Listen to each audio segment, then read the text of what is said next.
Good morning, everyone. It's just me this morning. Kate is not here, so it's the Liz show, so I apologize in advance. So we did not have a meeting last month in April, so welcome to the May meeting. I sent the agenda out Friday afternoon or morning. I can't remember now. That was a long time ago at this point in my head. So as always, if you found it, the meeting here, then you don't need the reminder on how to find it again. But in all of the agendas, the Zoom link is the same from month to month. So you can always just click on that. So I guess Catalogger News, that's me, Consortium Cataloger, coming up with our regional training. We have Livingston County Library coming up on May 19th with a couple of reminders sent out. We are getting to be a pretty good size group on that one. That one's going to be our biggest, I think. But there is still time to sign up. So all these links in the agenda are live, so you can use them to click and, see all the information about each regional training. Then that's Livingston's the only one we're going to be having in May, but then in June we'll have two. June 9th we have Poplar Bluff, and then June 23rd we have Trails Regional Library, and there are slots available at all of them still. So if you need to sign up, feel free, or if you have questions, please feel free to email me. As for certifications, we are buzzing along as this is the off year. Recertification doesn't happen till next year, but with people coming into libraries, with turnover and everything else, new libraries coming on. Hi, St. Joe. I know you're here. So people are continuously completing certifications. So we are at 128 basic and 87 advanced right now, which is a lot. If you get new people, it's the same right now. I'm working on updating it, but it has not been updated yet because I'm not done yet. So it's still the same place you would find the certification and the same work. So you can direct them there. Or obviously, if you have any questions, and this cat is going to be the death of me this morning. Okay. And then the other thing in Consortium Cataloger News is I have made the lovely cover image upload questionnaire. I've completed that and I will be sending that out after the meeting. You can click on the link in the agenda and complete it there, but I will be sending it out just in case, whatever. But this will help us determine workflow. It just kind of asks, how many images you think you need to upload, because some people have said they have quite a few, like hundreds. Other people have said, one or two. Just to determine how this will work with who has the permissions at first, and then how long we'll leave them on before we turn them off, because right now it's turned off for everyone except for, I think, maybe the CAT committee and myself. So that'll kind of help us determine that. We're buzzing right along this morning. So of course, Cataloging Connect, like I talked about already, if you are here, then you know where the link is, you found the meeting.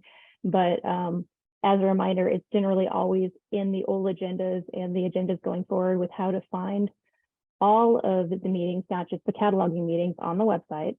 So it's, MEC homepage, member resources, and the calendars there. So you'll find our meetings, of course, and the CERC meetings and reports and executive board, et cetera, et cetera. So if you're ever looking for a meeting link, that's where you'll go. All right, we're buzzing right along this morning. So what we're going to talk about today is, first we're going to talk about the awards note field. That is a designated mark field. It is 586. The indicators are nothing and nothing. So that does appear in our catalog, patron facing and for us. And it is searchable. So we just need to talk about how we want to use that. Generally, it's used for award winners, like I have the example there, Caldecott, and then usually a comma, and then the year that it won. Some places do put like the short list in, whether they won or not, like the nominees. That is up for discussion. If you guys have opinions on that, I would love to hear them. I don't know how often you are having like staff or patrons looking up maybe the shortlist winners for these instead of just the winners. And that is a weird field too. If you are, familiar with cataloging, most things end in punctuation. The 586 does not. It gets just the comma in the year and then no period, which looks so wrong when you're going in to look at it, but that is correct. So we also kind of want to talk about what do we want to put in that field, because there's a lot of awards, right? So Caldecott, Nobel Prize, whatever, you kind of track international, national, and Missouri awards. I would say state awards, Illinois awards. Any of the states around us might also be something we want to talk about putting in there, but definitely Missouri awards. And you'll see my emojis in there because international awards, it says the American award is actually an international award, although that's counterintuitive, as well as the National Book Award. That's just funny. It's called the National Book Award. So please feel free. How are you guys? Are you guys using these already? If you're bringing them into the catalog in a MARC record into the catalog, are you leaving them there? Are you making sure you put them in? Are you using book plates? I know some people are using book plates. You can use both. So I don't know. Anybody know what their library is actually doing with those so far?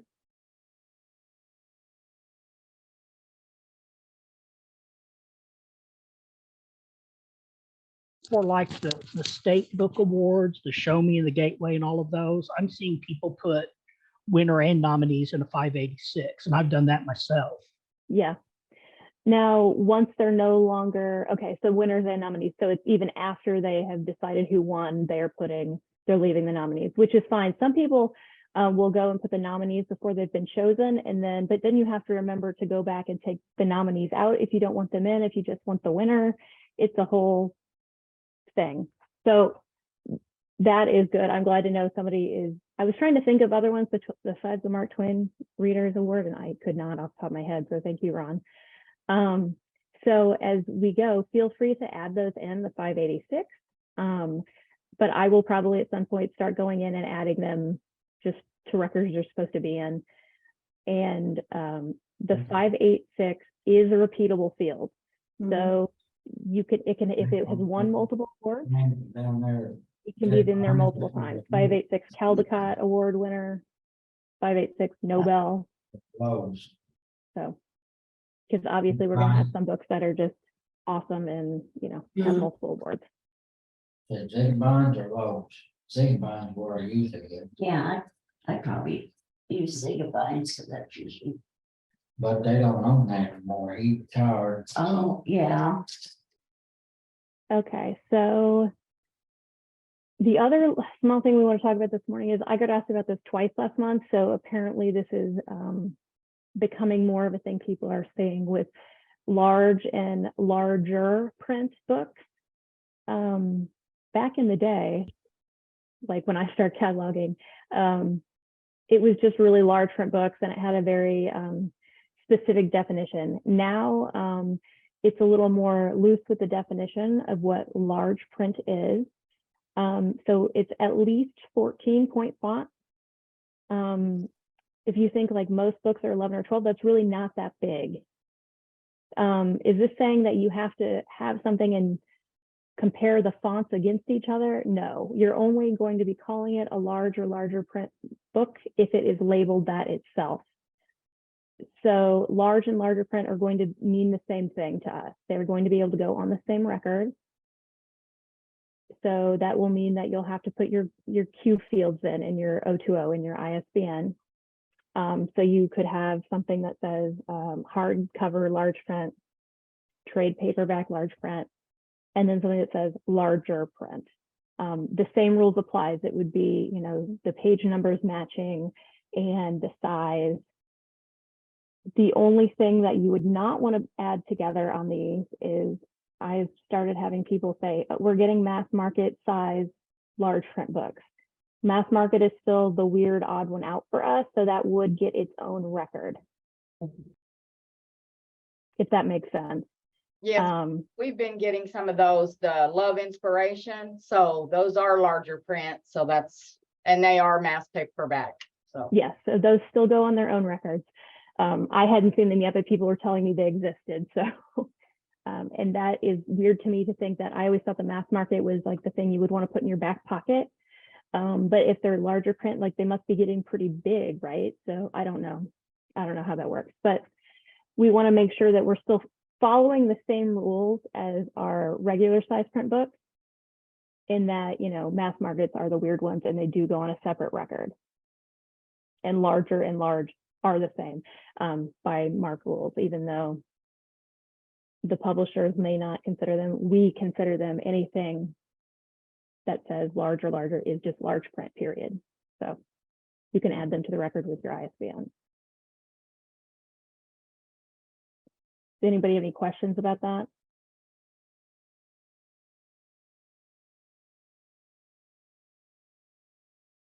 I will say on these two things, I will probably be sending out another questionnaire. I know you guys are just loving that, about the 586 and which metals you trace at your libraries or which ones you would like traced, so that when I start going to do a project and adding them in, I know where to start.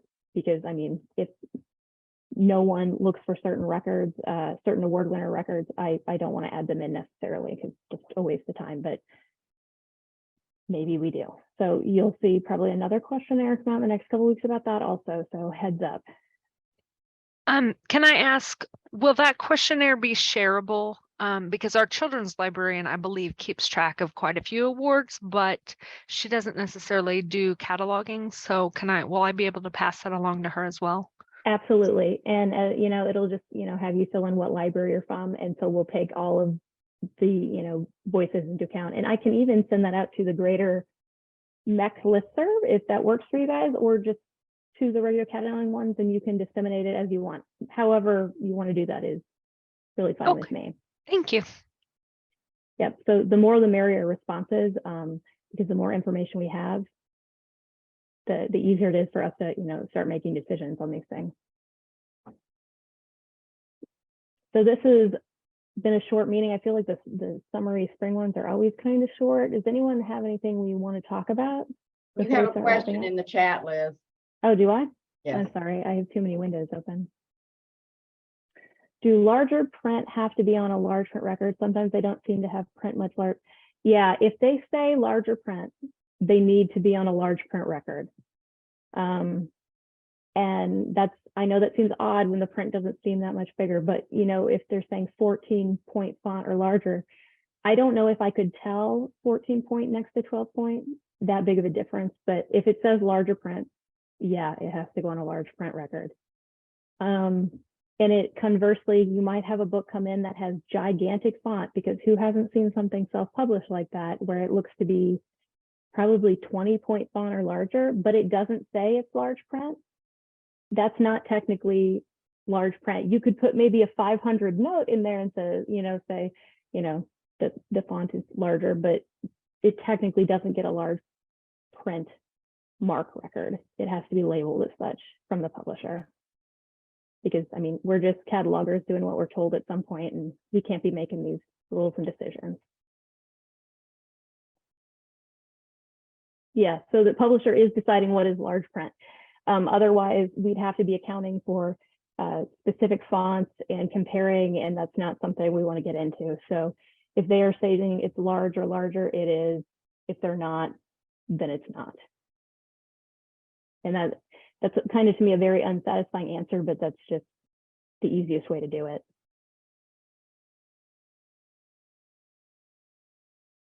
And I mean, even certain publishers, from like Thorndike to somebody else, they're going to not use the same point size and call it large print, so to each their own. So do we have any more questions on award winners or larger print things? Yes, it can be up to the library whether they shelve it with large print. That's a completely separate issue.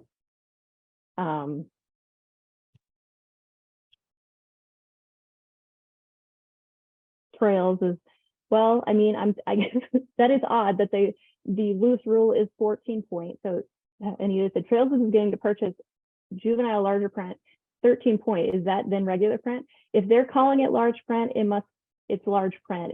The loose rule is 14, but maybe they're thinking juvenile, younger eyes, that's larger print to them. I don't know. I'm not going to pretend to know. But if they are labeling it as juvenile large print, that is large print. And yes, where you shelve things, if you see something and it is ginormous print, even if it's not labeled larger print, you can always shelve that with your large print. That's the library decision. So we're not going to tell you what to do there either. So it seems really large, and larger print seems really straightforward until you start getting all these weird things, and it's not. So if after the meeting you decide that you have a question, please reach out and email me or Cat Help, and we will be happy to sort it out for you and hopefully find an answer or help you make the best decision. So other than that, we really don't have much to talk about.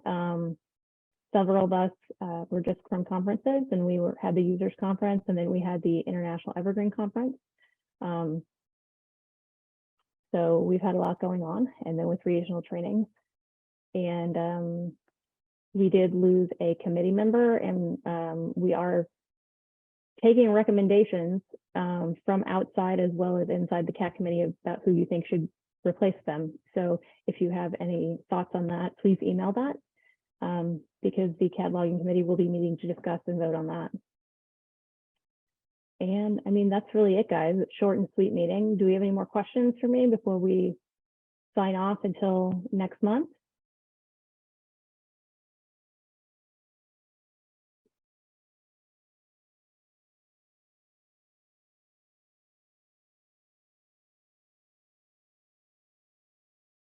Okay.